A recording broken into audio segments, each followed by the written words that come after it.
잠시 간절히 기도하며 준비하며 나가도록 하겠습니다. 하나님 아버지, 시간 저희들 중에 앞에 나아갑니다. 주의 교회를 내놓고 하나님 아버지 저희를 불러주시고 하나님 아버지 보호하여 주셨습니다. 하나님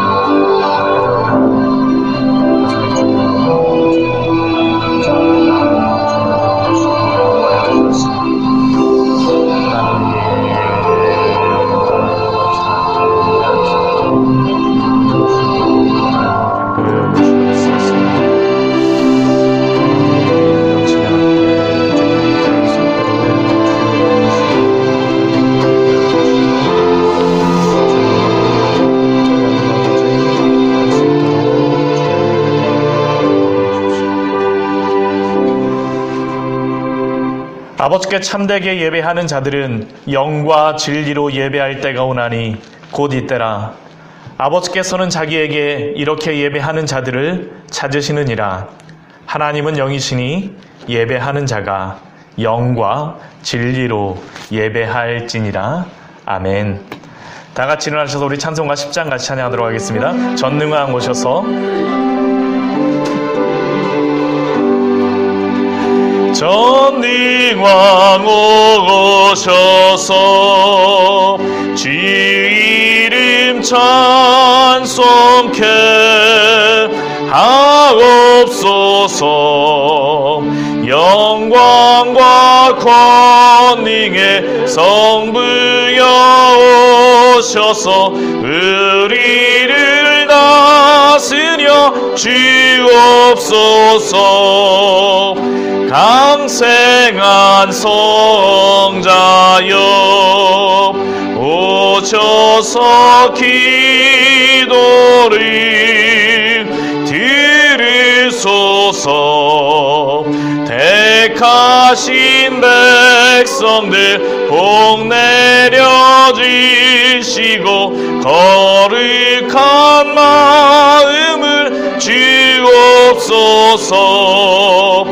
위로의 주 성령 오셔서 큰 증거 주옵소서. 전능한 주시여 각 사람 마음에서 떠나지 마시고 계십소서. 성삼위일체께 한없는 찬송을 드립니다.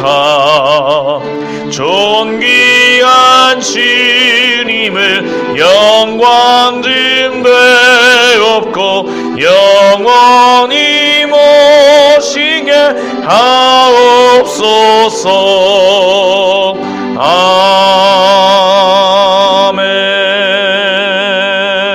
아멘. 사도신경으로 우리의 신앙을 고백하도록 하겠습니다. 전능하사 천지를 만드신 하나님 아버지를 내가 믿사오며 그 외아들 우리 주 예수 그리스도를 믿사오니 이는 성령으로 잉태하사 동정녀 마리아에게 나시고 본디오 빌라도에게 고난을 받으사 십자가에 못 박혀 죽으시고 장사한 지 사흘 만에 죽은 자 가운데서 다시 살아나시며 하늘에 오르사 전능하신 하나님 우편에 앉아 계시다가 저리로서 산 자와 죽은 자를 심판하러 오시리라. 성령을 믿사오며 거룩한 공회와 성도가 서로 교통하는 것과 죄를 사하여 주시는 것과 몸이 다시 사는 것과 영원히 사는 것을 믿사옵나이다. 아멘. 다 자리에 앉아 주십시오. 찬송가 563장 예수 사랑하심을 같이 찬양하겠습니다.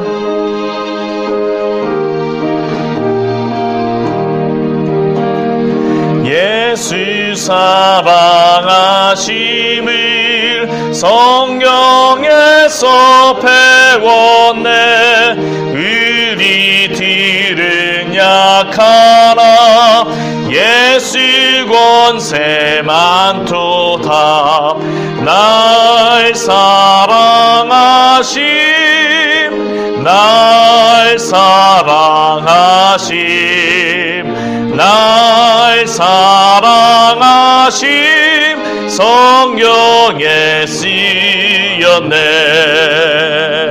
나를 사랑하시고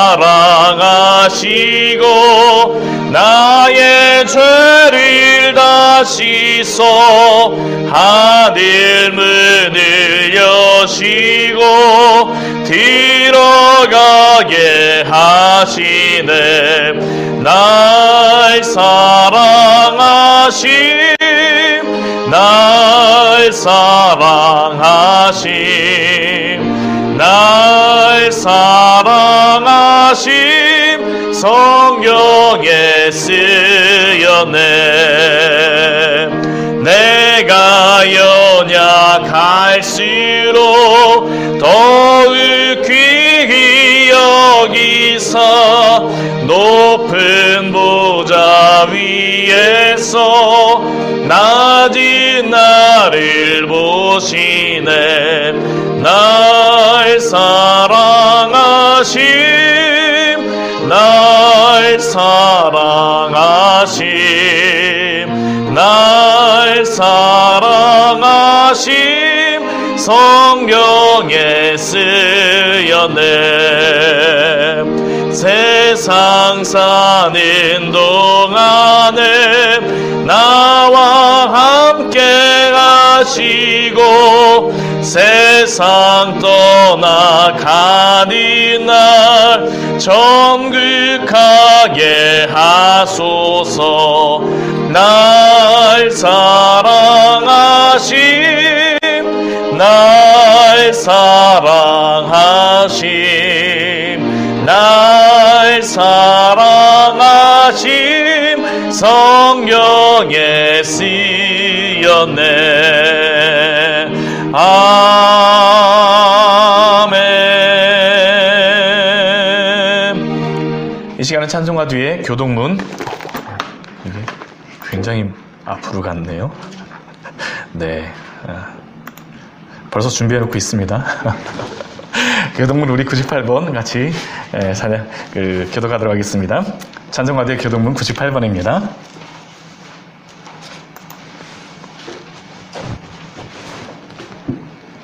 어버이 주일 우리 교동문입니다. 98번입니다. 내 부모를 공경하라. 그리하면 내 하나님 여호와가 내게 준 땅에서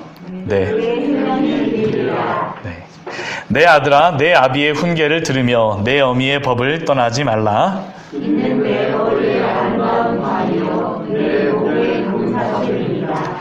너를 낳은 아비에게 청종하고 내 늙은 어미를 경히 여기지 말지니라.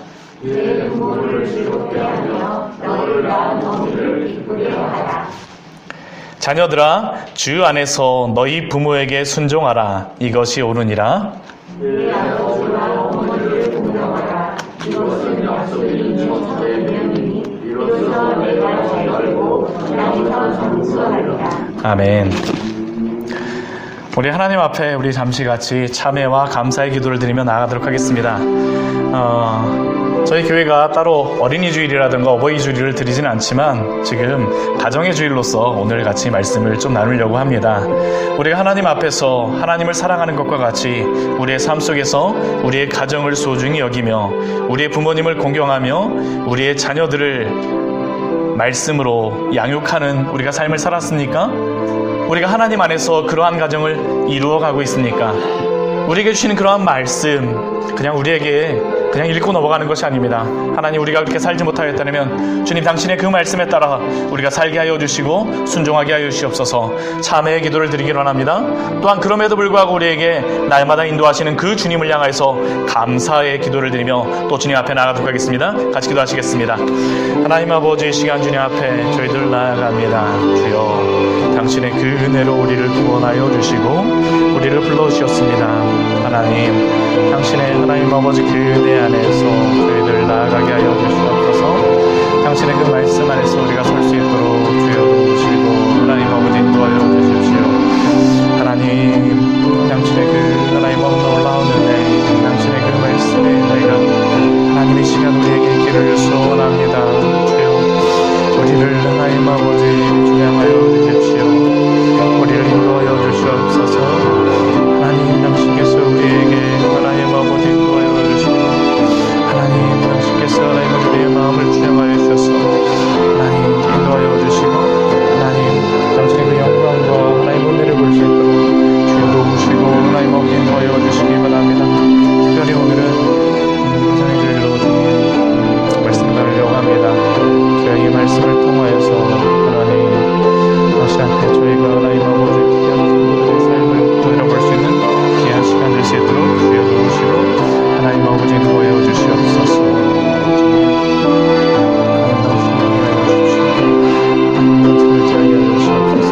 주님을 찬양하게 하여 주시옵소서. 하나님 아버지 시간 주님께서 저희를 이 자리로 불러주시고 우리의 참되신 아버지 되어주시는 우리 하나님께 예배하며 우리가 당신을 사랑하는 그 마음을 이 예배를 통하여서 또한 드리게 하여 주시니 감사를 드립니다. 우리가 당신을 사랑하며 당신의 자녀된 것은 당신이 먼저 우리에게 그 크신 사랑, 변치 않으시는 그 사랑, 그 신실하심으로 우리를 날마다 붙들어 주시고 그 사랑을 보여주셨기에 우리가 당신을 사랑하는 줄 믿습니다. 당신의 그 은혜 감사합니다. 우리를 구원하여 주시고 당신의 백성을 삼으시기 위하여서 우리 주 예수 그리스도를 이 땅에 보내심으로 우리에게 그 구원의 큰 은혜를 베풀어 주시니 감사합니다. 그 고백을 가진 당신의 귀한 성도들, 그러나 우리가 이 세상에 살아갈 때 우리가 당신의 그 뜻에 순종하기보다는 성경을 통하여 우리에게 말씀하시는 당신의 그 말씀에 순종하기보다는 얼마나 우리의 길로 열심히 달려갔는지 모르겠습니다. 주님, 이 시간 다시 한번 당신 앞에 회개하며 나아가오니 우리의 죄를 용서하여 주시고 우리를 당신 앞에 다시 한번 설 수 있도록 주의 은혜를 베풀어 주시옵소서. 특별히 하나님 아버지 이 나라와 이 민족을 위하여서 기도드립니다. 당신이 세우신 이 나라, 이 민족, 우리 주 예수 그리스도 안에서 세워질 수 있도록 은혜를 베풀어 주십시오. 코로나로 인하여서 고통받고 하나님 아버지 당신을 떠나간 여러 하나님 아버지 흔적들을 우리 주변에서 볼 수가 있습니다. 주여, 당신이 진도 중에서라도 긍휼을 베풀어 주시고 당신 앞에 돌아올 수 있는 그 은혜가 있을 수 있도록 도와주시고 고통받는 우리의 이웃이 있다면 주님 당신의 그 피 묻은 손길로 치료하여 주시는 그 은혜가 있을 수 있도록 주여 도우시고 인도하여 주십시오. 우리의 가정도 주님 붙잡아 주시고 인도하여 주십시오. 우리의 가정이 우리 주 예수 그리스도 안에서 화목된 가정, 주님만을 찬양하는 가정, 주님만을 높이는 가정 되어지기로 나오니 주여, 당신의 그 놀라운 은혜가, 당신의 그 영광이 우리 가정에서 드러나게 하여 주시옵소서. 그러한 가정들이 모여서 당신의 교회를 이루게 하여 주시고 광야에서 샘이 솟는 귀한 은혜가 우리 교회를 통하여서 또한 있기를 소원합니다. 예배를 드리는 처음 시간입니다. 마치는 시간까지 홀로 주님만이 영광 받아 주시옵소서. 예수님의 이름으로 기도드립니다. 아멘. 같이 오늘 말씀 같이 보도록 하겠습니다. 오늘 말씀은 에베소서 말씀입니다. 에베소서 6장 1절부터 4절까지의 말씀을 같이 보도록 하겠습니다.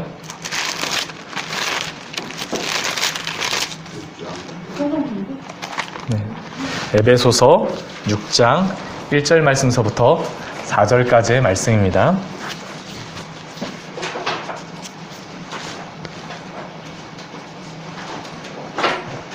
에베소서 6장 1절부터 4절까지의 말씀입니다. 제가 가진 성경으로는 신약성경 316페이지입니다. 한 절씩 교독하겠습니다. 자녀들아, 주 안에서 너희 부모에게 순종하라. 이것이 옳으니라. 내 아버지와 어머니를 공경하라. 이것은 약속이 이루어져 되느니. 이로써 내가 잘되고 땅에서 장수하리라. 또 아비들아, 너희 자녀를 노엽게 하지 말고 오직 주의 교훈과 훈계로 양육하라. 아멘. 우리 찬송가 579장 우리 1절만 같이 찬양하도록 하겠습니다.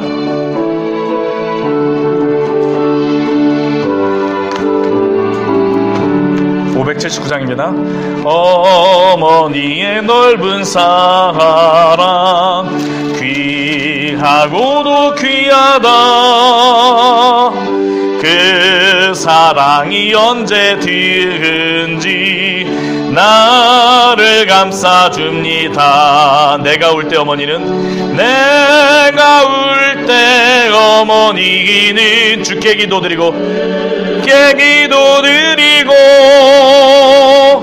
내가 기뻐 웃을 때에 찬송 부르십니다.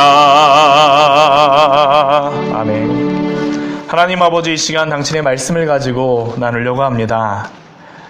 주의 말씀은 내 발의 등이요 내 길의 빛이오니 당신의 말씀이 우리의 삶을 주장하여 주시옵소서. 예수님 이름으로 기도드립니다. 아멘. 할렐루야. 예, 한 주간 은혜 안에 잘 지내셨습니까? 네, 어제는 비가 좀 많이 왔어요. 그래서 어제하고 엊그제하고 비가 많이 와서 제가 이렇게 화분도 앞에다 내놔갖고 비도 한번 맞추고 잘 자라겠습니다. 예, 요 앞에 있는 화분도 한 비 맞고 들어온 겁니다.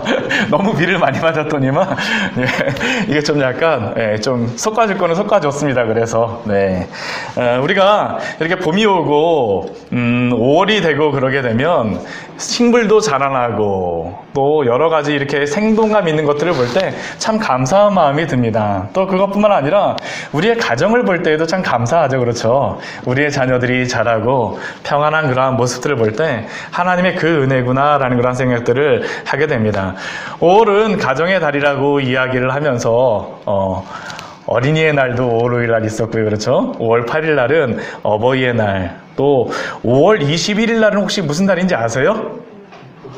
부부의 날입니다. 부부의 날. 우리가 이렇게 5월에는 가정의 그러한 달로서 지키고요. 교회에서도 어린이 주일 또 어버이 주일로 이렇게 지키는 그러한 전통들이 있습니다. 물론 성경에 나오는 그러한 명절은 아니지만 그러나 우리가 부모님을 공경하는 마음으로 또한 자녀를 사랑하는 마음으로 이렇게 가정에 하나님 안에서 세워지는 것들을 바라보는 것들을 우리가 너무나도 중요한 것 같습니다. 이 시대에 가장 기초적이면서도 가장 무너진 그러한 공동체를 들라려면 저는 바로 이 가정이라고 생각합니다. 부부간에 너무나도 어려움을 많이 겪는 그러한 가정도 있고 부모와 자식 간에 소통이 안 되는 가정도 많이 있습니다. 더 이상 부부가 사랑하지 않고 더 이상 자녀가 부모를 공경하지 않고 더 이상 부모가 자녀를 사랑으로 양육하지 않는 가정. 그런데 어디 그뿐이겠습니까? 이 가정이라고 하는 것이 무너졌다는 것을 우리가 또 알 수 있는 게 무엇이냐 하면 더 이상 이제는 그렇게 남자와 여자가 만들어진 그러한 가정뿐만 아니라 이 시대는 또 무엇도 가정이라고 얘기합니까? 동성 간의 결혼도 가정이라고 이야기하면서 그러한 가정을 가정으로 인정하여 달라고 하는 그러한 모습을 볼 때 참 가정에 대해서 우리가 혼란스러움을 느낄 수밖에 없게 되어집니다.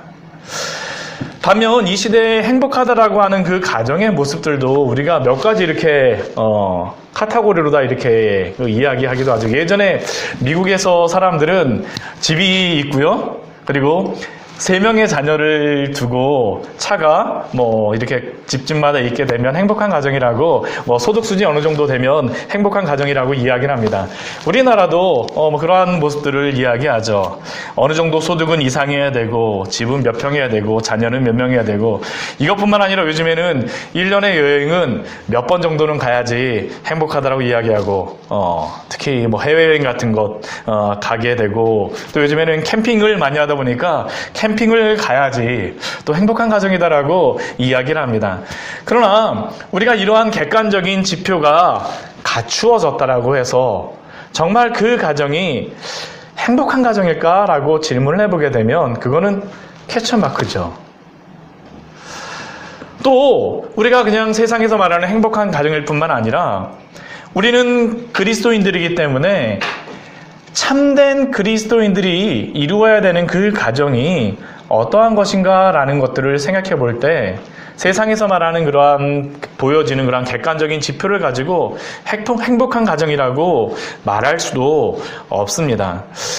오늘 저희 말씀을 제가 준비하면서 원래 저희가 마태복음 계속 말씀을 나누었었는데 이 가정의 주일을 맞이하면서 가정의 달을 맞이하면서 이 가정에 대한 그런 말씀을 한번 우리가 나누는 것이 필요하겠다라는 그러한 생각을 하게 되었습니다. 인터넷에 보아도 어제는 제가 인터넷을 보다 보니까 중국에서 부모님을 뭐 이렇게 매장을 했다라는 그러한 뉴스까지 나오는 것들을 보고 우리나라에서도 사실은 뭐 그렇게 하진 않지만 여러 가지 그러한 모습들을 볼 때 가정이 무너지게 되면 사회가 무너지는 것을 우리가 결코 부인할 수가 없게 됩니다. 하나님은 가정을 너무나도 소중하게 말씀하세요. 우리가 하나님이 가정을 소중하게 여기시고 가정을 너무나도 중요하게 여기신다라는 것을 알 수 있는 그 증거가 무엇이냐 하면 창세기 말씀서부터 하나님께서 가정에 대하여서 말씀하여 주신다라는 겁니다. 우리가 창세기 말씀에 보게 되면 하나님이 얼마나 이 가정을 소중하게 여기시는지 우리가 창세기 1장 27절 말씀을 보면 하나님이 이렇게 말씀하세요. 우리를 창조하실 때에 하나님이 자기 형상 곧 하나님의 형상대로 사람을 창조하시되 남자와 여자를 창조하셨다라고 말씀하십니다. 하나님이 자기의 형상으로 남자를 먼저 우리 2장 말씀에 보면 남자를 먼저 만드시죠. 그러고 나서 그 남자에게서 우리가 또 우리 창세기 2장 말씀은 어떻게 합니까? 갈빗대를 이렇게 빼서 여자를 만들었다고 이야기합니다. 근데 이게 갈빗대 정말 뼈를 갖다 이야기하는 것은 아닙니다. 우리 중간에 있는 어떤 부위를 가지고 이렇게 만들었다고 성경에서 하는 것이죠. 이것을 가지고 정말 해부학적으로 보면서 남자 여자가 갈비뼈수가 똑같은데요 하면서 성경은 옳지 않아요 이렇게 하면 안 됩니다. 근데 분명한 것은 무엇이냐면 하나님의 형상으로 만드셨다라는 겁니다. 하나님의 형상으로 만드셨어요. 그 형상으로 만드신 그 사람을 무엇을 이루게 하십니까? 가정을 이루게 하세요. 남자와 여자로 가정을 이루게 하시고요. 그 가정이 이루어지게 되면 또 누가 태어납니까? 자녀가 태어나요. 결국 이 말은 우리에게 무엇을 말씀하시는 거냐면 하나님이 바로 우리의 참되신 아버지가 되어주신다는 거죠. 하나님으로부터 다 모든 가정이 이루어졌어요. 하나님의 형상으로 가정이 이루어졌습니다. 이게 얼마나 중요한 의미가 있는지를 우리가 얼마나 중요한 의미가 있는지 모릅니다. 하나님의 형상으로 우리를 만드시고 가정을 이루게 하셨습니다. 하나님이 가정을 우리에게 이루게 하셨어요. 그래서 가정의 출발은 누구로부터입니까? 하나님으로부터입니다. 하나님으로부터. 남편이 주인도 아니고요. 부인이 주인도 아니고요. 부모가 주인도 아니고 이 가정의 주인은 누구시라는 겁니까? 하나님이세요. 우리가 이것을 인정하는 것이 필요합니다. 그뿐만이 아닙니다. 하나님이 창조를 하시고 하나님의 형상으로 사람을 만드셔서 하나님의 그 형상으로 형상으로 이루어진 그 가정을 통하여서 하나님께서는 그 모든 창조를 마치신 것이 또한 이 창조의 마지막입니다. 우리 말씀 같이 한번 찾아보도록 할까요? 우리 창세기 2장 말씀. 제가 창세기 말씀 할 때마다 마무리할 때마다 창조의 말씀할 때마다 이것으로 항상 제가 마무리합니다. 우리 창세기 2장 24절과 25절 말씀을 같이 한번 보도록 하겠습니다. 창세기 2장 24절과 25절 말씀입니다. 같이 읽겠습니다. 이러므로 남자가 부모를 떠나 그의 아내가 합하여 둘이 한 몸을 이룰지로다. 아담과 그의 아내 두 사람이 벌거벗었으나 부끄러워하지 아니하니라. 왜 제가 이 말씀을 여러분들에게 중요하다라고 말씀을 드리느냐 하면요. 우리는 보통 창조라고 할 때에 하나님이 창조하신 것을 창세기 1장으로만 생각을 합니다. 근데 창세기 2장 말씀을 한번 잘 보세요. 창세기 2장 말씀을 잘 보게 되면요, 거기에 그 남자를 만드시고요, 여자를 만드시고 또한 짐승들을 만드셨다라는 말씀이 창세기 2장 말씀에 나와 있습니다. 그러니까 이 창세기 2장 말씀은 6일째의 창조가 이루어지는 것을 좀 더 자세하게 말씀하여 주신 그 말씀이라고 우리가 생각할 수가 있습니다. 그런데 이 창세기 1장과 2장의 창조의 마지막을 무엇으로써 마무리합니까? 남자와 여자가 만나서 가정을 이루는 것으로 창조를 마무리하고 있습니다. 창조의 가장 마지막을 무엇으로 마무리하시냐면 가정을 이루는 것으로 마무리하세요. 그러니까 하나님께서 가정이라고 하는 이 단위를 얼마나 소중히 여기는가라는 것을 우리가 분명히 알아야 합니다. 하나님이 가정을 그냥 주신 것이 아니에요. 우리가 말씀을 잘 보게 되면요, 하나님께서 하나님의 형상으로 우리를 창조하셨다라는 것은 하나님의 가족으로 우리를 삼아주신다라는 의미가 그 안에 있습니다. 우리가 자녀를 낳게 되면 누구를 닮아요? 부모를 닮아요. 하나님의 형상으로 우리를 만드셨다라고 하는 것은 우리가 결국 누구를 닮았다라는 겁니까? 하나님을 닮았다라는 겁니다. 하나님을 닮았다라는 것이에요. 하나님께서는 우리를 통하여서 당신의 가정을, 하나님의 가정을 이루고자 하는 것이 성경 전체를 통하여서 우리에게 또한 주시는 또 말씀이기도 합니다. 이 가정을 통하여서도 이 성경 전체를 우리가 조망해 볼 수가 있어요. 그래서 우리가 이 가정 안에서 하나님의 사랑을 보고 하나님의 영광을 보는 게 얼마나 중요한지 몰라요. 왜냐하면 창조를 그렇게 하나님께서 만들어 놓으셨거든요.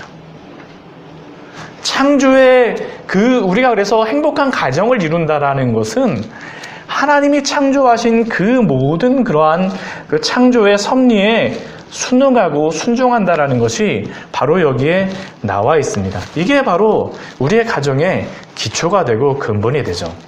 또 두 번째, 우리 가정의 기초로 제가 여러분들에게 나누고 싶은 것은 오늘 말씀은 아니지, 오늘 말씀의 그 본문으로 읽진 않았었지만 오늘 말씀이 에베소서 6장 1절서부터 4절까지의 말씀이잖아요. 그렇죠? 그런데 에베소서 6장 1절서부터 4절까지의 이 말씀이 시작되어지는 그 부분을 우리가 잘 그 문맥상으로 보게 되면 어디서부터 시작된다라고 볼 수 있냐면 에베소서 5장 18절 말씀서부터 시작되고 있는 것을 우리가 알 수 있습니다. 우리가 에베소서 5장 우리 앞부분에 우리 말씀, 우리 6장 말씀 우리 바로 앞부분에 보면 무슨 말씀이 나와 있냐면 남자와 여자, 남편과 아내가 어떻게 가정을 이루는가라는 것에 대해서 말씀해 주세요. 가정을 어떻게 이루는가를 말씀해 주세요. 그리고 난 다음에 가정에 대한 말씀을 하시기 전에 도입부로서 말씀하시는 시작이 무엇이냐면 에베소서 5장 18절 말씀입니다. 우리 에베소서 5장 18절 말씀 같이 한번 읽어보도록 할까요? 술 취하지 말라. 이는 방탕한 것이니 오직 성령으로 충만함을 받으라. 아멘. 우리는 보통 이 말씀을 술 마시지 말라라는 그러한 말씀으로서만 많이 생각을 하고 이것을 적용을 하지만 사실 이걸 문맥적으로 따져가게 되면 어디서부터 나오는 거냐면 이 가정에 대한, 사회에 대한 말씀을 주시면서 이 말씀을 주시는 겁니다.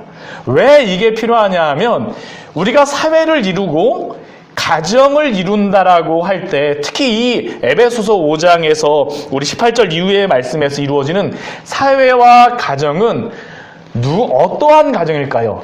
그리스도인들이 이루는 가정입니다. 그리스도인들이 만드는 사회예요. 그런데 술 취하지 말라라는 이 의미는 어떠한 의미냐면 그래서 우리가 세상의 이 가치관과 생각으로 가정을 이룰 수 없다라는 겁니다. 우리의 세상적인 가치관, 나쁜 그러한 가치관뿐만 아니라요, 우리가 아까 제가 그 말씀을 처음에 시작하면서 복되고 행복한 가정이라고 하는 그 세상적인 그 추구만으로서는 가정이 이루어질 수 없다라는 겁니다. 그 세상적인 것을 따라가면 그 가정은 어떤 가정이 될까요? 술 취한 것과 같은 가정이 된다는 겁니다. 그러면 그리스도인의 가정, 그리스도인들은 그 가정을 이루는 그 구성원들은 어떤 사람입니까? 세상의 가치관에 의해서 이루는 사람들이 아니라 성령의 충만한 사람들이 이루는 가정이 바로 그리스도인의 가정이라는 겁니다. 여기서부터 우리가 시작해야 됩니다. 만약 우리가 세상의 여러 가지 생각과 옆에 집은 이렇게 하잖아요. 아, 우리 남편은 옆에 집 남편 이렇게 말하던데, 옆에 집 부인은 이렇게 나한테 잘해주던데, 이렇게 하면 안 됩니다. 왜요? 우리는 세상에 술 취한 사람이 아니기 때문입니다. 우리는 어떠한 사람들입니까? 성령에 충만한 사람들입니다. 이게 바로 그리스도인 가정의 시작입니다. 이 기초에서 우리가 가정을 이루어가지 않는다라면 이리 가고 저리 가고 합니다. 왜 그럴까요? 세상에 취해 있기 때문입니다. 왔다 갔다 하죠. 술 취하지 말라. 이는 방탕한 것이니 오직 성령의 충만함을 받으라. 그러면 이러한 남자와 여자가 만나서 가정을 이루게 되면 그 가정에는 누가 태어납니까? 자녀들이 태어나요. 그렇죠. 부모와 자녀 간의 관계가 이루어지는 겁니다. 오늘 말씀은 제가 그 남녀 간의 그러한 말씀에 대해서는 제가 부부 간의 관계에 대해서는 말씀을 나누지 않고요. 가정에 대한 그러한 부모로서 자녀로서 어떻게 우리가 행동하고 그리스도인으로서 어떻게 행해야 될지 나누고자 합니다. 만약 그 말씀을 좀 보고 싶으시면 제가 아가서 말씀한 게 있는데요. 한번 들어보셔도 참 좋으실 것 같아요. 네, 오늘 우리 부모로서 또한 자녀로서 어떻게 그리스도인으로서 감당하겠습니까? 기본은 그겁니다. 하나님이 우리 가정의 주인이십니다. 또 한 가지의 기본이 무엇입니까? 성령의 충만한 사람으로서 가정을 이루어야 된다는 것이에요. 그 말씀에서 우리 오늘 말씀을 같이 한번 나눠보도록 하겠습니다. 우리 먼저 에베소서 6장 1절 말씀에 보게 되면 먼저 자녀들에게 성경은 먼저 자녀들에게 우리에게 말씀합니다. 자녀들아, 주 안에서 너희 부모에게 순종하라. 이것이 옳으니라 라고 말씀합니다. 저는 이 가정이라는 것을 볼 때 오늘 말씀을 다 들어보시면 알겠지만 이게 그 가정의 가장 중요한 것은 균형이 필요합니다. 균형이 필요해요. 우리 먼저 에베소서 6장 1절 말씀에서는 자녀들에게 그 말씀을 주시는 게 주 안에서 너희 부모에게 순종하라. 이것이 옳으니라 라고 말씀합니다. 사실 이 시대에 부모에게 순종하기가 굉장히 어려운 시대입니다. 왜냐하면 이 시대는 교육 자체가 그렇지를 않아요. 부모에게 그렇게 순종하는 것을 이야기하기보다는 순종에 대한 것을 이야기하기보다는 우리가 이 시대 속에서 배우는 교육의 핵심이 무엇입니까? 우리의 자존감을 세우고 우리가 생각하는 그 가치관에 따라서 너 자신으로서 살아가라는 것이 이 시대의 모든 교육의 기초입니다. 순종이 사실은 들어갈 여지가 거기에 별로 없어요. 자존감을 세우고 독립심을 키우는 그것이 굉장히 중요하죠. 너희 부모에게 순종하라라는 그러한 것은 미덕이기보다는 그냥 하나의 참고사항 정도로다 우리가 생각합니다. 오히려 그것보다는 요즘엔 어떻습니까? 좋은 아버지가 되기 위해서, 좋은 어머니가 되기 위해서 많이 노력해야 됩니다. 제가 좋은 아버지가 참 못돼갖고 이런 말을 할 때마다 참 제가 미안한 마음들이 있습니다. 그런데 이 시대에는 좋은 부모가 되기 위해서 많이 노력을 하죠. 우리 페이스북이라든가 여러 가지 SNS에 보게 되면 자녀들하고 무엇을 했는지 뭐뭐뭐 했어요 하면서 막 올려놓으면서 이렇게 이야기하고 무엇인가를 나타내는 그러한 것들. 그런데 이러한 문화와 이러한 것들은 별로 오래되진 않았습니다. 얼마 전까지만 해도 굉장히 가부장적인 사회 가운데 우리가 살지 않았습니까? 아버지가 말하게 되면 들어야 됩니다. 그렇죠. 부모님이 말하게 되면 들어야 돼요. 우리나라도 유교적인 가부장적인 그러한 문화 속에서 어린아이들이 너무나도 억압받고 자유롭지 못하다 보니까 그것을 바로잡을 목적으로 5월 5일을 우리가 어린이날로 소파방정환 선생께서 이렇게 제정을 하였습니다. 그런데 이러한 문화들, 가부장적인 문화들은 우리나라뿐만 아니라 유럽이나 서구 사회에서도 비슷하였습니다. 그런데 문제는 우리가 예전에 그러한 가부장적인 문화이든 아니면 지금과 같이 자녀들에게 잘 맞추어주는 그러한 문화이든지 간에 성경이 자녀들에게 요구하는 것은 무엇입니까? 자녀들아, 주 안에서 너희 부모에게 순종하라는 겁니다. 이것이 옳다라고 말씀하세요. 굉장히 중요한 겁니다. 굉장히 중요해요. 굉장히 중요한 겁니다. 성경은 부모에 대하여 순종하며 공경하는 것을 굉장히 중요한 믿음의 바로미터로다 이것을 여긴다라는 겁니다. 이게 믿음이 있는 자녀냐? 부모에게 공경하는지 순종하는지가 바로 바로미터라는 것을 성경 우리에게 말씀해요.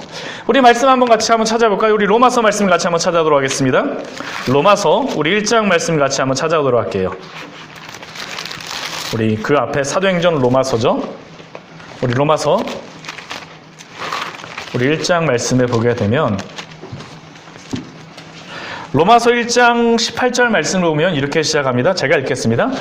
하나님의 진노가 불의로 진리를 막는 사람들의 모든 경건하지 않음과 불의에 대하여 하늘로부터 나타나나니 하나님의 진노가 불의로 진리를 막는 사람들에게 나타납니다. 근데 불의로 진리를 막는 그 사람들의 특징, 경건하지 않은 사람들의 그 특징을 그 이후서부터 말씀하여 줍니다.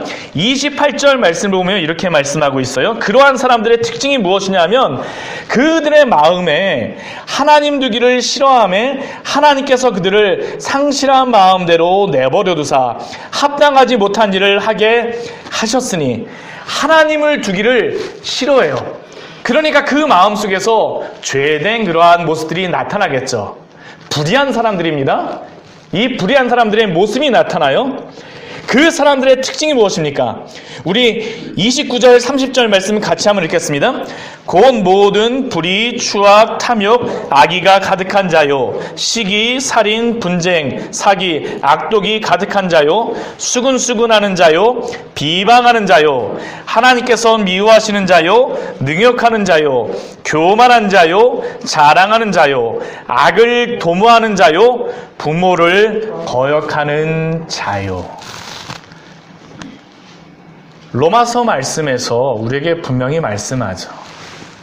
불의를 따르는 사람들의 삶에서 드러나는 모습이 바로 이러한 것인데 그 중에 대표적인 게 무엇입니까? 부모를 거역한다라는 겁니다. 로마서 말씀뿐만이 아닙니다. 우리 디모데후서 우리 3장 2절 말씀을 보아도 제가 앞에 찾아 놓았는데요. 디모데후서 우리 3장 그 1절 말씀을 보게 되면 무엇이라고 나와 있냐면 말세에 고통받는 때에라고 하면서 시작을 합니다. 그 말세에 고통받는 때에 그 특징이 무엇이냐면 3장 2절 말씀에서 이렇게 말씀합니다. 우리 앞에 말씀 같이 한번 읽어볼게요. 사람들이 자기를 사랑하며 돈을 사랑하며 자랑하며 교만하며 비방하며 부모를 거역하며 감사하지 아니하며 거룩하지 아니하고. 즉 성경은 부모를 거역하며 순종하지 않는 그러한 사람을 향하여서 죄 아래에서 지배받고 있는 사람이라는 것을 우리에게 말씀합니다. 그 말세에 고통받는 때에 분명히 있을 그 표징 중에 하나로 부모에게 거역하며 순종하지 않는 것이다라고 우리에게 분명히 말씀합니다. 우리 부모님들 이거 오늘 안 나오신 자녀들 있으면 꼭 들려주십시오. 이 설교 꼭 들어야 됩니다. 우리가 말씀에 따라서 우리가 알아야 됩니다. 그런데 우리가 이 말씀을 우리의 자녀들뿐만 아니라 사실은 우리도 들어야 됩니다. 그렇지 않나요? 우리도 들어야 됩니다. 우리는 이 말씀을 통하여서 우리의 신앙 상태를 점검해 보아야 돼요. 우리가 예수님을 믿고 거듭남으로 성령이 내주하신다라고 하면서 우리가 부모에게 순종하지 않고 끊임없이 불순종의 길을 가고 있다고 하면 두 가지 중에 하나입니다. 하나님을 모르거나 아니면 병들어 있는 것입니다. 그 신앙이 병들어 있는 것이에요. 굉장히 우리에게 경고의 말씀으로 주시는 것이 굉장히 두려운 말씀입니다. 이것은 나와 의견이 맞지 않고 나에게 호의적이지 않은 그 부모님이라 할지라도 자녀에게 결코 불순종하는 마음을 품으면 안 된다라고 하는 겁니다. 그리고 이것은 결혼을 하고 나면 가정이 넓어지게 되죠. 처가의 부모님뿐만 아니라 시댁의 그러한 부모님을 향하여서도 분명히 적용되어야 되는 진리가 바로 이 말씀입니다. 왜 그렇습니까? 우리는 이 세상에 따라서 술 취함으로 살아가는 사람들이 아니라 성령의 충만함을 받은 그리스도인으로서 그 자녀로서 하나님께서 우리에게 이 말씀을 주셨기 때문입니다. 오늘 말씀이 분명히 이것을 우리에게 말씀하고 있지 않습니까? 심지어 이것은 불신자 부모님을 향하여서도 가져야 될 마음입니다. 이게 굉장히 불신자 부모님을 가진 그러한 자녀들에게 이게 굉장히 심각한 문제가 될 때가 있어요. 그런데 불신자 부모님을 향하여서도 가져야 될 마음입니다. 왜냐하면 부모에게 순종하라고 하는 그 계명은 하나님이 십계명으로서 또한 오늘 말씀을 통하여서도 그 믿는 자녀에게 주신 분명한 말씀이기 때문입니다. 우리가 십계명의 말씀을 볼 때 그 율법을 우리에게 주실 때 몇 가지 용도가 있습니다. 첫 번째는 이 말씀을 보면서 우리가 십계명을 우리가 첫째 주마다 제가 같이 말씀을 나누는데요. 이 말씀을 보면서 우리가 십계명의 이 용도가 첫 번째 무엇이냐면 우리가 누구인가를 보라는 것입니다. 이 십계명을 통하여 우리가 죄인인지 아닌지, 만약 우리가 그 십계명의 말씀을 따라가지 않는다면 어떻게 됩니까? 회개하고 돌아와야 된다는 겁니다. 이게 첫 번째 용도입니다. 우리가 정말로 죄를 짓고 있는지 아닌지. 두 번째 이 십계명의 용도는 무엇이냐면 거울의 용도입니다. 우리가 예수님을 믿는다고 하면서도 내가 계속적으로 그 길을 따라서 가고 있는 것인가 아닌 것인가. 이 율법의 말씀을 통해서 우리가 우리 스스로를 날마다 비추어 봐야 돼요. 날마다 비추어 봐야 됩니다. 우리 교회 나오실 때 저도 그렇고 우리 여자분들 같은 경우에 화장하시면서 거울 안 보시고 감으로 다 화장하시는 분들은 없잖아요. 그렇죠? 네. 립스틱 바르시는데 이 정도 있을 거라 그래갖고 뭐 많이 립스틱 바르셨다 그래갖고 거울 안 보시고 바르시는 분들 있으신가요? 아무도 없으시죠? 왜냐하면 거울은 우리를 비춰보는 도구이기 때문입니다. 하나님의 말씀이 그래요. 우리가 예수님을 믿는다라고 하면서도 정말로 그 말씀에 따라 거룩하게 살아가고 있는지 어떻게 할 수 있습니까? 말씀에 비추어 보십시오. 말씀에 비추어 보십시오.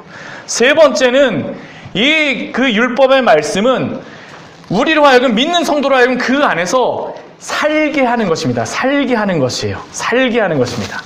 그 안에서 누리게 하는 것입니다. 우리가 그것을 지키면 즐거워요. 여기서부터 즐거움이 우리가 누릴 수가 있습니다. 거룩함의 삶을 살아야지만 사실은 즐거울 수 있어요. 순종해야지 즐거운 것입니다. 이게 바로 우리에게 이 말씀을 주신 세 가지의 용도입니다. 그런데 그 세 가지의 이 말씀, 오늘의 이 말씀 앞에 여러분들 한번 비춰보십시오. 여러분들이 하나님의 이 말씀 앞에 부모에게 순종하고 있습니까? 만약 하지 않는다면 회개하십시오. 그 길을 제대로 가지 않고 있습니까? 여러분들이 가고 있는지 안 가고 있는지 모르시겠어요? 날마다 보세요. 그 말씀을 가지고. 그리고 만약 순종하고 계시면 더욱 순종하십시오. 그러면 그 안에 기쁨이 넘칠 줄 믿습니다. 이게 바로 이 말씀을 주신 우리에게 목적이죠. 하나님께서는 더군다나 이 성경은 또한 우리에게 마지막 6장 1절 말씀에 보면 뭐라고 말씀합니까? 이것이 오르니라 라고 말씀하세요. 오르니라. 오르니라.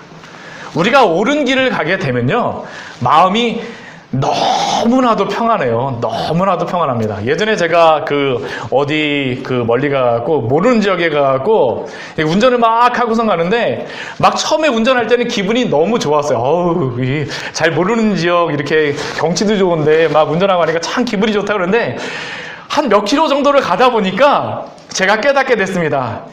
이 길이 아니구나. 그러면서부터 제 마음이 어땠을까요? 너무 불편한 거예요. 너무 불편한 겁니다.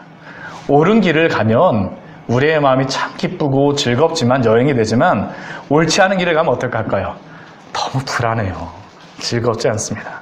자연스러워요. 우리가 하나님 말씀에 따라 살아간다는 것은 자연스러운 것입니다.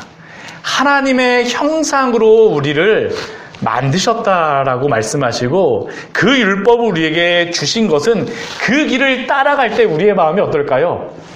자연스럽다라는 것입니다. 자연스러워요. 이 길을 벗어나면 우리의 마음이 불편할 수밖에 없습니다. 이게 성령으로 거듭난 성도에게 나타나는 하나님의 은혜이자 우리가 정말 그 길을 가고 있는지 볼 수 있는 표징인 것입니다. 우리가 부모에게 공경하는 것은 하나님의 그 창조의 질서에 순종한다라는 것을 명백하게 우리에게 보여주는 것이고 그것이 바로 옳습니다. 그것을 누리시길 바랍니다. 누리세요. 그런데 이것은 그냥 옳으니라 하고선 지켜 막 이것으로서만 끝나지 않습니다. 하나님은 이렇게 지킬 때에 또 무엇을 주십니까? 약속을 주세요. 축복도 주십니다. 오늘 그 6장 2절과 3절 말씀을 보게 되면 내 부모에게 순종하며 공경하는 그러한 자녀에게 주시는 그 축복이 무엇인가를 우리에게 말씀합니다. 2절 3절 말씀 같이 한번 읽겠습니다. 내 아버지와 어머니를 공경하라. 이것은 약속이 있는 첫 계명이니 이로써 내가 잘되고 땅에서 장수하리라. 십계명의 말씀 중에 약속을 주신 그러한 말씀이 사실은 이 말씀 하나밖에 없습니다. 내 부모를 공경하라. 우리 출애굽기 우리 20장 말씀해 보게 되면 이것에 대해서 분명히 말씀하세요. 내 부모를 공경하라. 그리하면 내 하나님 여호와가 내게 준 땅에서 내 생명이 길리라. 약속을 주십니다. 하나님의 말씀에 따라 기분 좋게 가면서 또 무엇까지 얻는 것입니까? 축복까지 얻어요. 꽁도 먹고 알도 먹고. 이게 하나님이 우리가 부모에게 순종할 때에 주시는 그 축복이라는 것입니다. 축복이에요. 사실 인간 사회의 모든 기초는 바로 가정으로부터 시작합니다. 부모 공경에 대한 이 5계명이 무너지게 되면 인간 사회의 모든 사회조차도 무너질 수밖에 없습니다. 그리고 우리가 하나님을 공경하며 하나님을 경외한다라고 하면서 부모님을 공경하지 않는다라면 그것은 성립할 수가 없습니다. 왜요? 보이는 부모님을 공경하지 않는데 어떻게 보이지 아니하는 하나님께 순종할 수가 있겠습니까? 우리 마태복음 6장 9절의 말씀, 우리 주기도문 이렇게 시작하죠. 우리 주기도문 우리 처음 시작을 어떻게 합니까? 하늘에 계신 우리 아버지여라고 말씀하시죠. 우리 아버지요. 예수님은 하나님을 하늘에 계신 우리 아버지로서 우리에게 분명하게 말씀하십니다. 부모님과 우리의 관계는 하나님과 우리의 관계의 모형일 수밖에 없습니다. 그리고 우리가 부모님께 순종하는 것은 하나님께 순종하는 그러한 모습으로서 우리에게 요구하는 것입니다. 그리고 그 부모에게 순종할 때 예수님께서 분명히 뭐라고 약속하세요? 그 성경에서 우리에게 무엇이라고 약속합니까? 이것은 약속이 있는 첫 계명이니 이로써 내가 잘되고 땅에서 장수하리라. 이 축복 받아 누리시는 우리 귀한 성도님들 되시기를 축원합니다. 이것과 같이 분명하게 말씀하시는 말씀이 어디에 있습니까? 제가 이렇게 말씀을 드리니까 이게 참 어렵다 뭐 그렇게 생각하시는 분들이 있을지 모르겠어요. 그러나 우리가 이 부모 공경의 예를 볼 수 있는 아주 좋은 예가 있습니다. 예수님에게서 우리는 그 모습을 볼 수 있어요. 우리 누가복음 2장 말씀을 같이 한번 보았으면 좋겠습니다. 누가복음 2장. 예수님께서 우리에게 부모 공경의 예를 우리에게 보여주십니다.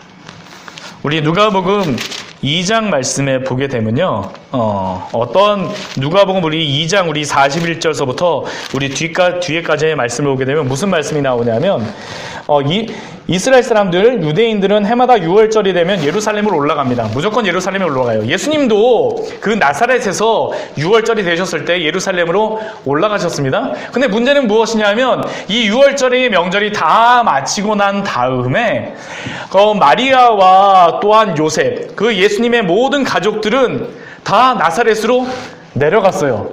근데 예수님께서 어디 계실까요? 예루살렘에 계세요. 예루살렘에 계십니다. 이럴 수밖에 없었던 게 무엇이냐면 예전에는 그 나사렛서부터 그 예루살렘까지 오는 거리가 한 150km 정도 됩니다. 근데 이게 중간에 사마리아도 있고 그러다 보니까 위험해가지고 한 가정만 오지 않고요. 한 동네, 한 지역이 한꺼번에 옵니다. 그러다 보니까 아이들은 아이들끼리 막 뭉쳐서 다니고 부모님들은 또 부모님들끼리 이렇게 막 가는 거예요. 그러니까 예수님이 따라왔겠거니 하고 마리아와 요셉은 그냥 갔던 겁니다. 근데 며칠 만에 그것을 알았습니까? 하루가 지난 다음에 알았어요. 그리고 며칠 만에 예수님을 만난지 아세요? 사흘이 지난 후에야 예수님을 찾게 되어집니다. 우리 46절 말씀에, 누가복음 2장 46절 말씀에 보면 사흘 후에 성전에서 예수님을 만났어요. 그리고 그 예수님께서는 그 성전에서 무엇을 하셨냐면 그 성전에 그 말씀에 선생들과 같이 묻기도 하고 질문하시면서 3일 동안 그렇게 계셨던 거예요. 그러니까 그 부모가 보고 무엇이라고 이야기하냐면 왜 너가 여기서 이렇게 있었느냐 하면서 우리가 근심하며 너를 찾아노라라고 예수님께 말합니다. 근데 누가복음 2장 49절 말씀에 그렇게 이야기했을 때 예수님께서 이렇게 말씀하십니다. 우리 2장 49절 말씀 같이 한번 읽겠습니다. 예수께서 이르시되 어찌하여 나를 찾으셨나이까? 내가 아버지 집에 있어야 될 줄을 알지 못하셨나이까 하시니. 우리는 이 말씀만 보게 되면 예수님이 참 말 잘 안 드시는 것 같은데요? 우리 이렇게 생각이 됩니다. 그렇죠? 어떻게 부모님 말씀 안 듣고 이렇게 여기에 있을 수가 있을까? 근데 왜 예수님께서 그렇게 하셨겠습니까? 예수님의 참되신 부모님은 누구라는 겁니까? 하나님이시라는 거예요. 하나님이시라는 거예요. 어찌하여 나를 찾으셨나이까? 내가 내 아버지 하나님의 집에 있어야 될 것을 알지 못하셨나이까? 제가 하나님의 아들이라는 것을 어머니 마리아 당신께서는 아시지 않습니까? 아버지 당신께서도 아시지 않습니까? 라고 질문을 하는 겁니다. 질문을 하는 것이에요. 예수님의 참된 집은 어디라는 겁니까? 예루살렘 성전이 바로 하나님이 계신 곳이 바로 예수님의 참된 집이라는 것이에요. 내 아버지가, 참된 아버지가 바로 하나님이라는 겁니다. 예수님이 하나님이시라는 겁니다. 그런데 놀라운 것은 무엇이냐 하면 51절 말씀에 보게 되면 이렇게 예수님이 이러한 일이 있고 나서 어떻게 하시냐 하면 우리 51절 말씀 우리 같이 한번 읽겠습니다. 예수께서 함께 내려가사 나사렛에 이르러 순종하여 받드시더라. 그 어머니는 이 모든 말을 마음에 두니라. 아멘. 이게 왜 중요한 말씀이냐 하면 하나님의 아들이신 예수님께서 그 인간 아버지 어머니 마리아와 요셉을 보았을 때 사실 어떤 생각이 들었을까요? 부족한 생각이 들지 않았을까요? 잘 모른다라고 생각했을 것입니다. 우리 같으면 우리가 우리의 부모님보다 훨씬 뛰어나고 월등하다라고 하면 어떠한 생각을 가질까요? 왜 우리 부모님은 저렇게 하실까? 나 같으면 그렇지 않을 텐데. 사실 우리가 부모님께 불순종하는 이유는 내가 우리 부모님보다 이제 더 나은 것 같아요 라는 그러한 생각이 우리의 마음속에 은연중에 깔려 있는 것입니다. 예수님은 하나님이세요. 하나님의 독생자이십니다. 근데 예수님께서 어떻게 하세요? 분명히 자신이 내 아버지가 하나님이시라고 하셨지만 근데 예수님께서 어떻게 하십니까? 그것을 분명히 알고 계셨음에도 불구하고 부족한 육신의 부모를 향하여서 함께 내려가셔서 나사렛에 이르렀을 때에 예수님이 어떻게 하십니까? 순종하세요. 하나님의 아들이신 예수님이 부족한 인간의 부모에게 순종하십니다. 그 정도가 아니죠. 그 뒤에 보면 무엇이라고 나옵니까? 순종하여 받드시더라. 사랑하는 성도 여러분, 우리가 우리의 부모에 대하여서 가져야 될 마음은 바로 이것입니다. 우리가 부모에게 순종한다라는 것은 우리가 못나거나 잘나거나 그런 의미가 아닙니다. 왜 우리가 순종해야 됩니까? 주 안에서 하나님이 우리에게 말씀하셨기 때문입니다. 하나님의 말씀에서 순종하시는 우리 귀한 성도님들 되시기를 축원합니다. 이게 바로 우리가 누릴 수 있는 그 놀라운 축복이죠. 놀라운 축복입니다. 놀라운 축복이에요. 그런데 이렇게만 말을 하니까 아유 그럼 자녀는 이게 뭐예요? 맨날 순종만 하고 그 뒤에 보면 바로 그래서 성경은 우리에게 균형 있게 말씀합니다. 균형 있게 말씀해요. 우리 4절 말씀 우리 바로 이어서 하시는 말씀이 무엇입니까? 우리 같이 한번 읽어볼까요? 또 아비들아 너희 자녀를 노엽게 하지 말고 오직 주의 교훈과 훈계로 양육하라 라고 말씀하십니다. 자녀가 부모를 공경하여 순종하는 것이라면 부모는 자녀를 어떻게 양육해야 되겠습니까?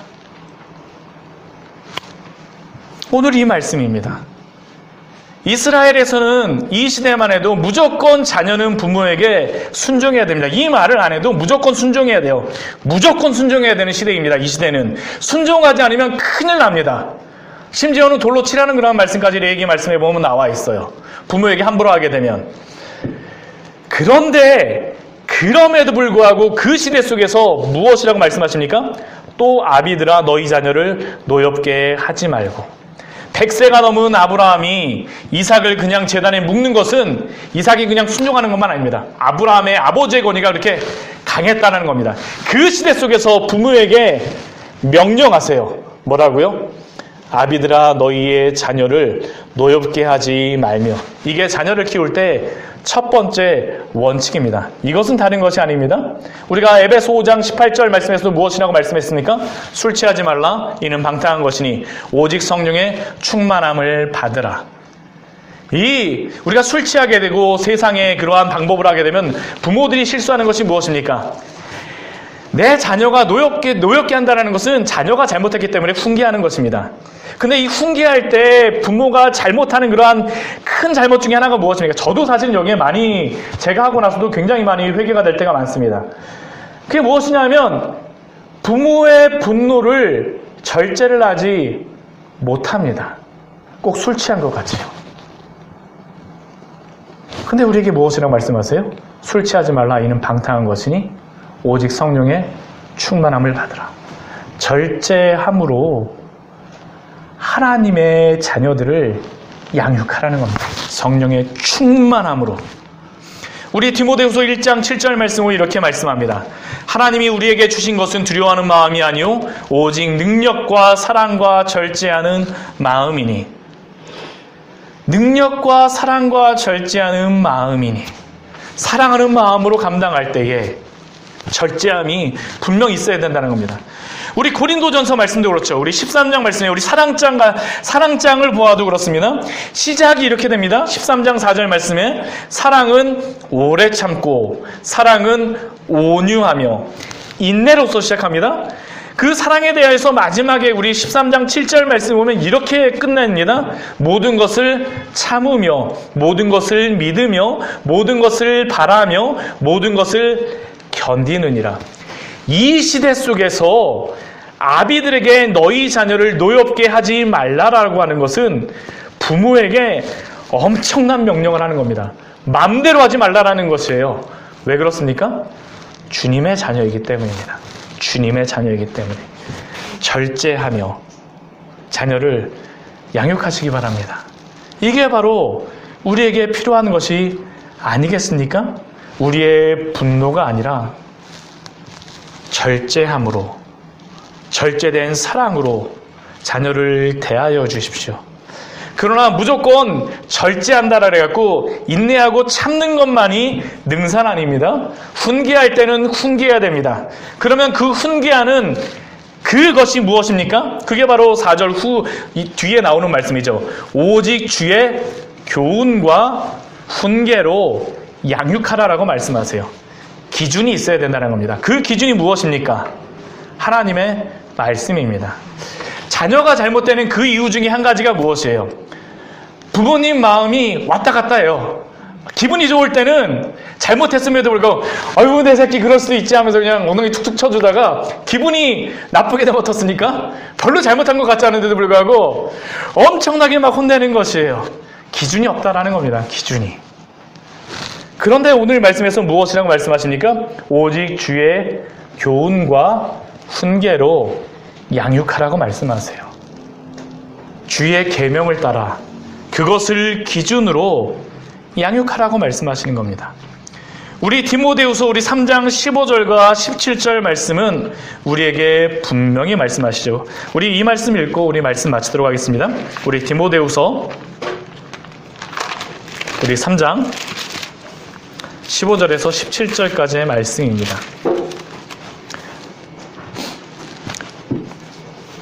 디모데후서 3장 15절과 17절의 말씀입니다. 같이 읽도록 하겠습니다. 같이 읽겠습니다. 또 어려서부터 성경을 알았나니 성경은 능히 너로 하여금 그리스도 예수 안에 있는 믿음으로 말미암아 구원에 이르는 지혜가 있게 하느니라. 모든 성경은 하나님의 감동으로 내은 것으로 교훈과 책망과 바르게 함과 의로 교육하기에 유익하니 이는 하나님의 사람으로 온전하게 하며 모든 선한 일을 행할 능력을 갖추게 하려 함이니라. 자녀를 온전하게 키우시고 싶으십니까? 무엇으로 양육해야 될까요? 말씀입니다. 그래서 부모가 말씀 위에 서 있는 것이 너무나도 중요합니다. 전할 말이 없게 되면 어떻게 할까요? 예수 믿어! 교회 가라니까! 이 말밖에 할 게 없어요. 그래서 우리가 말씀 위에 부모님들이 더 양육받아야 되겠죠. 말씀을 정리하도록 하겠습니다. 오늘 말씀은 두 가지죠. 우리에게 두 가지의 질문을 하십니다. 주 안에서 부모에게 순종하고 계십니까? 또한 주의 교훈으로 자녀를 양육하고 계십니까? 우리는 주 예수 그리스도 안에서 균형 잡힌 자녀이자 균형 잡힌 부모로 살아가야 합니다.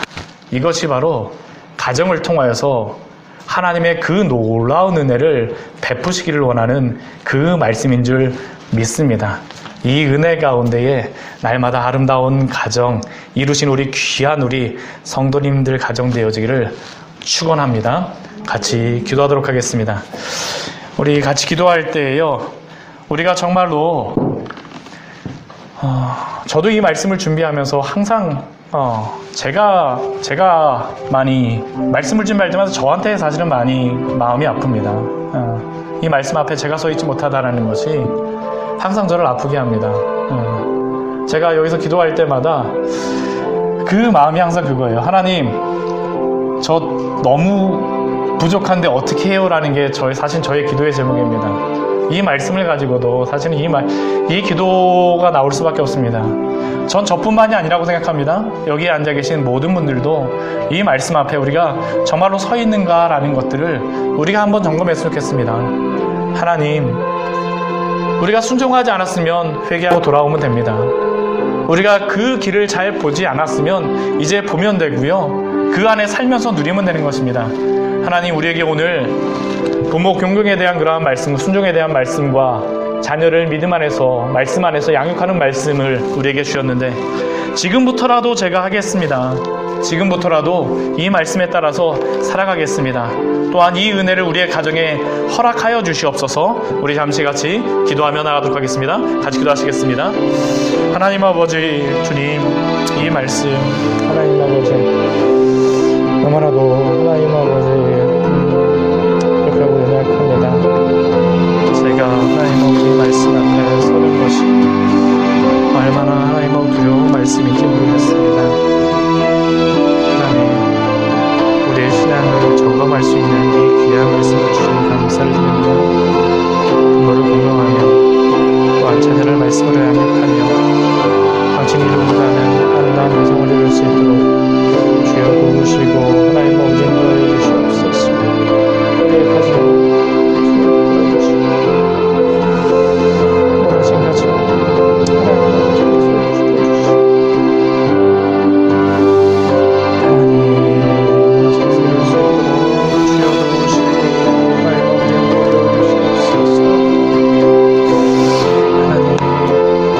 당신 앞에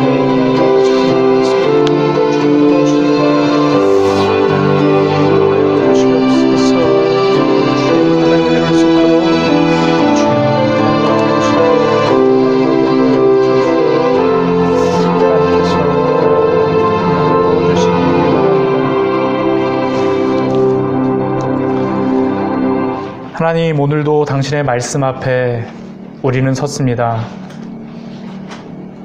당신의 그 불꽃 같은 눈동자 앞에 우리를 벌거벗기는 것과 같은 이 말씀 앞에 설 때마다 우리의 죄악됨과 우리의 부족함이 여실히 드러납니다. 그러나 주님, 당신의 그 크신 사랑을 의지하여서 다시 한번 주님 앞에 나아갑니다. 우리의 부족한 부분, 혹시 부모를 공경하지 못하고 살아온 그러한 우리의 모습들이 있다면 주님 그 자리에서 돌아서게 하여 주시고 참으로 당신의 말씀에 따라 순종할 수 있는 귀한 성도들 될 수 있도록 은혜 베풀어 주시옵소서. 또한 자녀를 양육할 때에 당신의 말씀에 따라 양육하지 못하였던 우리의 부족함들도 많이 보입니다. 지금부터라도 저희들 그렇게 살아가도록 하겠습니다. 하나님, 당신이 우리에게 주시고 우리에게 오늘도 당신의 말씀을 따라 당신을 닮으라고 말씀하여 주신 당신의 그 말씀에 따라 우리도 당신을 닮아갈 때 우리의 자녀들도 우리가 당신을 닮아가는 그 모습을 보며 또한 하나님을 닮아갈 수 있는 그 은혜가 우리 가정에 있게 하여 주시옵소서. 예수님 이름으로 기도드립니다.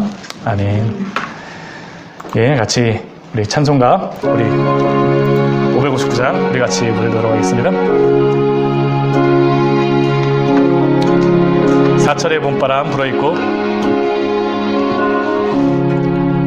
사철의 봄바람 불어있고 하나님 아버지 모셨으니 믿음의 반석도 든든하다. 우리 집 즐거운 동산이라.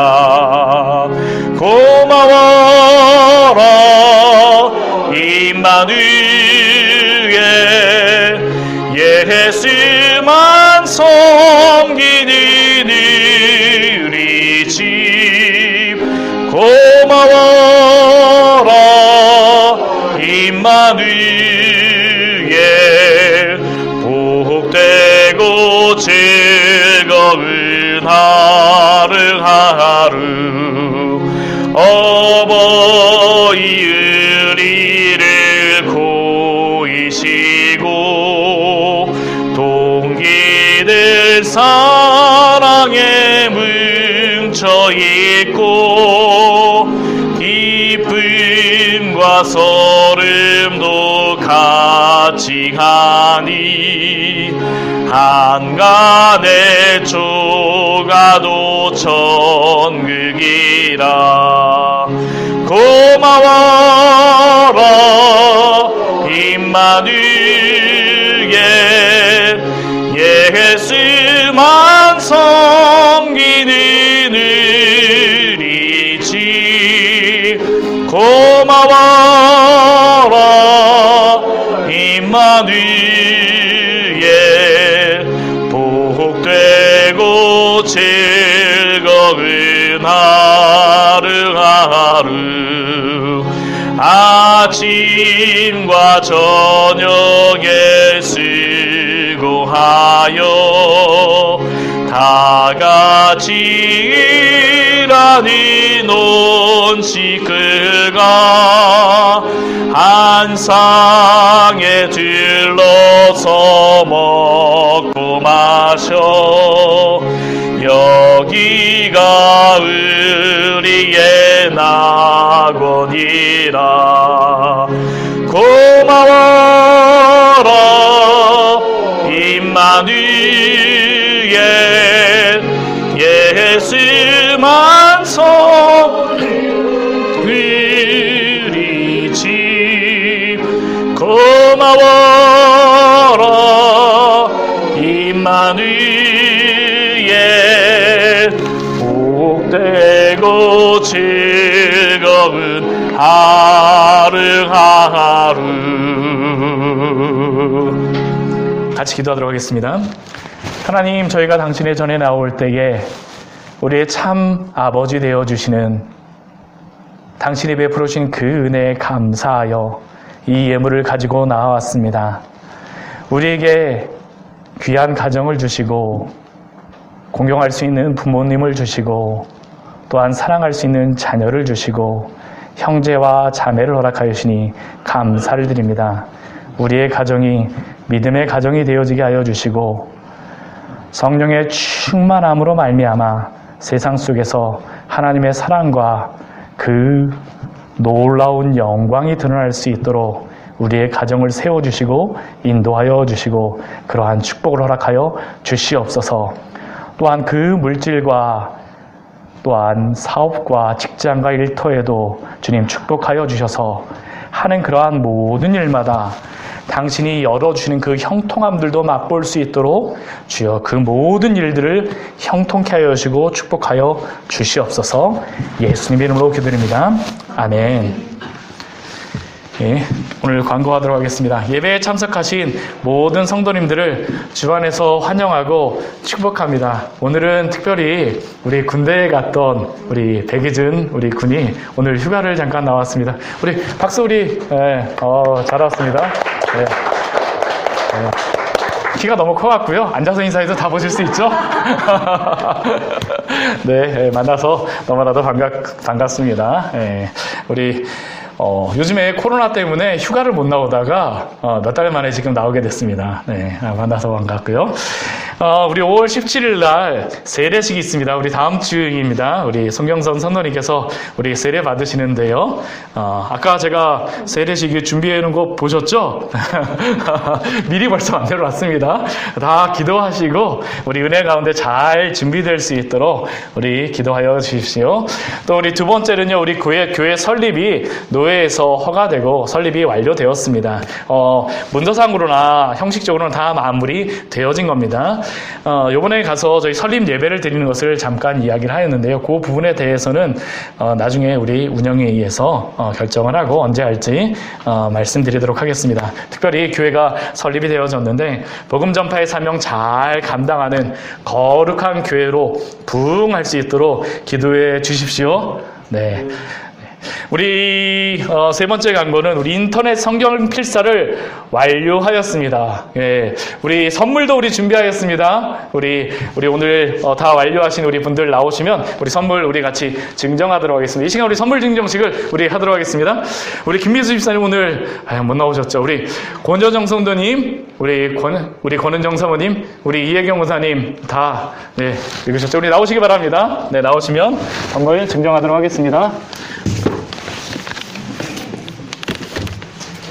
네, 정말 어렵게 하신 겁니다. 인터넷에 이렇게 치시고 이게 제대로 이게 치지 못하시는 분들은 읽으셨어요. 그리고 또 쓰신 분들도 있고 그러신데 우리 잘 마무리하셨다라고 우리 수고하셨습니다. 은혜 많이 받으신 은혜 또 우리한테 나눠주십시오라고 우리 또 선물 드리는 겁니다. 네, 우리 박수로서.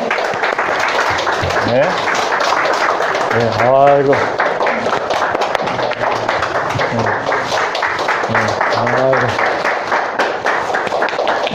이게 성경 필사하는 게 꼭 부모 공경하는 것하고 똑같습니다. 성경 필사하면서 은혜 받고요. 그렇죠. 끝나고 마치고 나니까 선물까지 받고 나니 꼭 먹고 알 먹고 얼마나 그 놀라운 그 축복입니까? 예, 우리 수고하셨습니다. 그 받은 은혜 우리 또 살아주시고요. 또 나눠주시면 감사하겠습니다. 우리 예배 후에 오늘 봄맞이 대청소가 있습니다. 교회가 굉장히 우리가 넓어서요. 청소할 때가 너무 많습니다. 그렇죠? 막 보이시죠? 네, 뭐 오래 걸리진 않을 겁니다. 그렇지만 우리 세례식을 우리 준비하고요. 제가 매해마다 부활절 전에 대청소를 한 번씩 하려고 합니다. 왜 저번 주에 한번 말씀드렸었지만 부활절 전에 예수님께서 예루살렘에 그 십자가에 달리시기 전에 예루살렘에 올라오셨을 때에 무엇을 하셨었냐면 일주일 전에 성전 청결의 그러한 예식을 일을 하십니다. 교회에서 성전에서 그 잘못된 것이라든지 이런 것들을 다 치우세요. 우리 1년 동안 우리 묵었던 그러한 먼지들 다 오늘 치우고 깨끗이 하는 그러한 시간을 가졌으면 좋겠습니다. 우리 부활절 때 못했기 때문에 오늘 이제 세례식을 앞두고 나서 우리 하는 거니까 기쁨으로 같이 감당하시면 좋겠습니다. 네, 김밥 준비되어 있습니다. 배고파서 못하시는 분들 김밥 2개 드셔도 됩니다. 자, 우리 다 같이 일어나셔서 우리 찬송가 우리 430장 우리 같이 찬양하고 우리 예배를 마치도록 하겠습니다. 주와 같이 길 가는 것, 주와 같이 길 가는 것 즐거운 일 아닌가. 우리 주님 걸어가신 발자취를 밟겠네. 한 걸음 한 걸음 주 예수와 함께 날마다 날마다 우리 걸어 4절입니다. 옛선지자의 녹같이 옛선지자의 녹같이 우리들도